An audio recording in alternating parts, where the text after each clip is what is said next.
আসসালামু আলাইকুম, কেমন আছেন সবাই? আজকে পোলাওর সাথে খাওয়ার জন্য নার্গিসি কোফতা কারি করেছিলাম। মাশাআল্লাহ, অনেক ভালো হয়েছিল খেতে। তো এটা আমি কিভাবে বানিয়েছিলাম সেটা আপনাদের সাথে শেয়ার করব। এর জন্য প্রথমেই বুটের ডাল মানে ছোলার ডালকে টেলে নিয়েছি। টেলে নিয়ে গ্রাইন্ডারে গুঁড়া করে নিয়েছি। তো আপনারা চাইলে এর পরিবর্তে কিন্তু বেসনও ইউজ করতে পারেন। এরপর নিয়েছি 5 রকম শুকনা মশলা। এই যে কয়েকটা শুকনা মরিচ, 1 টেবিল চামচ করে জিরা, 1 টেবিল চামচ করে ধনে, এগুলোকে হালকা করে একটু টেলে নিয়ে দিয়ে দিলাম 5-6টা করে এলাচ আর দারচিনি। তো এই 5 রকম মশলাকেও গুঁড়া করে নিয়েছি।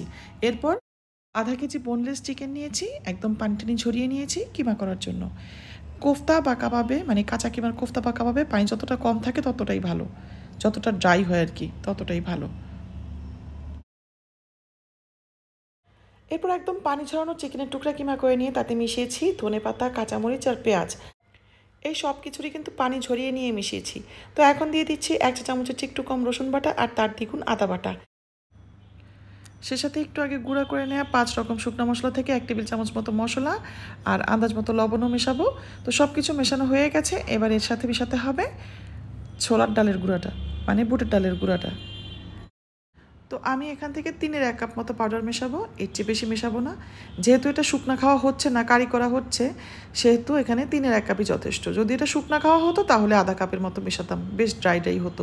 আর আরও একবার বলছি, এভাবে বুটের ডালের পাউডার করতে না চাইলে এর পরিবর্তে কিন্তু বেসনও ইউজ করা যাবে। এবার সব কিছুকে খুব ভালোভাবে মেশাতে হবে, তবে হাত দিয়ে মেশালেই সবচেয়ে ভালো রেজাল্টটা পাওয়া যায়। তো যাই হোক, আমার সব কিছু মেশানো হয়ে গেছে। এবার এটাকে 10 মিনিটের জন্য ফ্রিজারে রেখে দিব। কিছুক্ষণ ডিপ ফ্রিজে রাখার কারণে কাজটা কিন্তু অনেক সহজেই করা যায়। এবার হাতের মধ্যে তেল মেখে আন্দাজ মতো কিমা নিয়ে কিমাটাকে পুরো হাতে ছড়িয়ে দিতে হবে একটু সমানভাবে, যতটুকু সম্ভব সমানভাবে আর কি। তারপর সেদ্ধ ডিম দিয়ে ডিমটাকে কভার করে নিতে হবে। তো আমি কিমার পরিমাণটা একটু বেশিই নিয়েছি, যেহেতু এটা কারি করা হবে, না হলে আবার ডিম ডিম লাগে। তো যাই হোক, কভার করা হয়ে গেছে। এভাবে সবগুলো তৈরি হয়ে গেলে গরম তেলে ভেজে নিতে হবে। মিডিয়াম গরম তেলে আর মিডিয়াম আঁচে কোফতাগুলোকে একটু লালচে করে ভাজতে হবে। খুব বেশি ভাজারও দরকার নাই, কারণ এটা তো রান্না করাই হবে। কোফতার রঙটা এরকম হলেই সেগুলোকে তুলে নিচ্ছি। এবার একটা কেটে দেখাচ্ছি। মাশাল্লাহ, খুব সুন্দর হয়েছে। এবার এই কোফতা রান্নার জন্য একটা মশলা তৈরি করে নিতে হবে। তো আমি বেশ খানিকটা পেঁয়াজ বেরেস্তা করে রেখেছিলাম। এবার সেই পেঁয়াজ বেরেস্তা ব্লেন্ডারে নিয়ে তার মধ্যে 1 চা চামচের চেয়ে একটু কম আদা বাটা, তারও অর্ধেক প্রায় 1/2 চা চামচের কাছাকাছি রসুন বাটা, 1.5 চা চামচ পেঁয়াজ বাটা আর 1 চা চামচ মতো মরিচ গুঁড়া, সেই সাথে 5 রকম মশলা থেকে 1 চা চামচ, আন্দাজ মতো লবণ, 4-5টা কাজুর সাথে 1 চা চামচ টক দই দিয়ে পেস্ট করে নিতে হবে। এরপর প্যানে তেল দিয়ে তেলটা হালকা গরম করে তাতে তেজপাতা, দারচিনি, এলাচি আর মশলার যে পেস্টটা তৈরি করলাম সেটা এবং মশলা ধোয়া পানিটা দিয়ে খুব ভালোভাবে কষাতে হবে।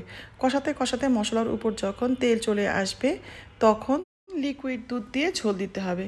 তো এখানে আমি 3-1 কাপ দুধ নিয়েছি। এবার ঝোলটাকে ভালোভাবে ফুটিয়ে নিতে হবে।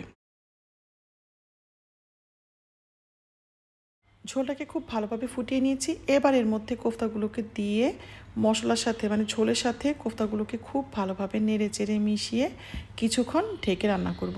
এই সময় চুলা আঁচটা একটু কমিয়ে দিতে হবে, তাহলে তেলটাও উপরে চলে আসবে আর ঝোলটা খেতেও ভালো হবে। এবার ঢেকে দিলাম, ঢেকে দিয়ে আঁচ কমিয়ে কিছুক্ষণ রান্না করে নামিয়ে নিচ্ছি। দারুণ মজার নার্গিসি কোফতা কারি, তবে ঝোলটা রাখতে হবে নিজের পছন্দ মতো।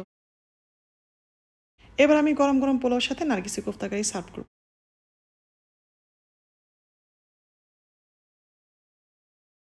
তো আজকে এ পর্যন্ত, সবাই খুব ভালো থাকবেন। আল্লাহ হাফেজ।